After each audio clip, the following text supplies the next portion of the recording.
पर आप कब से लाइव हो? हो गई मुझे कुछ दिन नहीं, काफी देर हो गई है। अच्छा, काफी देर हो गई है। आप पनिशमेंट मैच खेलती हो?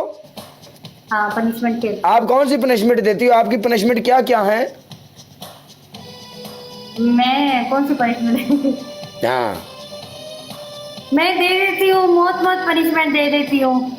यानी अच्छा। कि हाँ, मौत छत मौत। से छलांग लगा लो। अच्छा हाँ, उसके अच्छा बाद सॉकेट में ना बटन ऑन करके उसमें हाथ रख दो। अच्छा। हम्म तीसरी हैं? तीसरी पनिशमेंट मेरी होगी,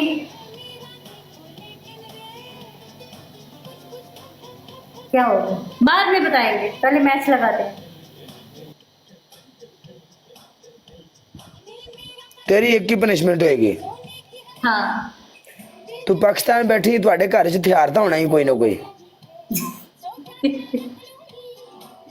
बहुत नहीं। बस सारे दे सारे अपने उत्ते चला दी, बुलट मार के। चल आ जा, तेरी एक ही पनिशमेंट होएगी। चल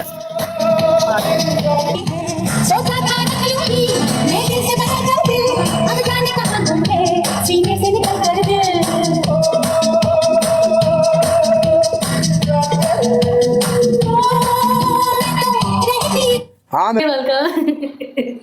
देख कुड़िया, मेरी गल सुन। हाँ जी, इधर मेरे लिए बैठा है जोकर। बिल्कुल। जोकर मेरा फ्रेंड है, मेरा भाई है, अच्छा वीर है, ठीक है। सो गल ये कि जोकर ने क्या, नो पनिशमेंट। ओके, तेरी नो पनिशमेंट। सुख लै, जवानियां मान ते जिंदगी दी चस लै।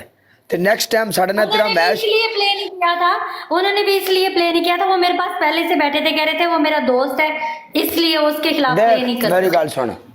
नेक्स्ट वरना कोई और होता तो मैं कभी भी नहीं हारती। नेक्स्ट टाइम साढ़े ना तेरा मैच लगे ना, ते सानू ये नहीं कहना छाल मार दो, सुच चुंगला दे लो। हाँ देख मेरी गल सुन, जोकर अगर उस पासों प्ले करदा भी ना, ते जे इधर कोई वीर भरा आ जाता तो फिर जोकर के खिलाफ साडा आपस च जोर लगे। सो मैं नहीं चाहता कि मेरा कोई भी फ्रेंड किसी भी होस्ट को बैठा हुए ते आपस दे विच कोई इधरों मेरा भरा आके प्ले करे, उन्हां दोवां दी आपस च दौड़ लगे। मैं कदी भी ये नहीं चाहता। बस ये बात है ना, इसलिए उन्होंने प्ले नहीं किया। कहते हैं कि अगर जोकर उस साइड तू, अगर जोकर तेन उस साइड तू मारदा भी, इधर जिन्ने मुंडे बैठे सी मैं कह देना सी उधर जोकर बैठा है, तो तुसी प्ले ना करो। यस इसलिए तो नहीं प्ले किया ना उन्होंने, आप ही तो इस बात को समझे ना। ओके, मैं आपको फॉलो कर लेता हूँ। अल्लाह के फजल से जब जोकर नहीं होगा तब तुम्हें धोऊंगा मैं, आ जाना। हाँ ठीक है, आ जाओ। ओके कर। जोकर एक और आईडी बना ले।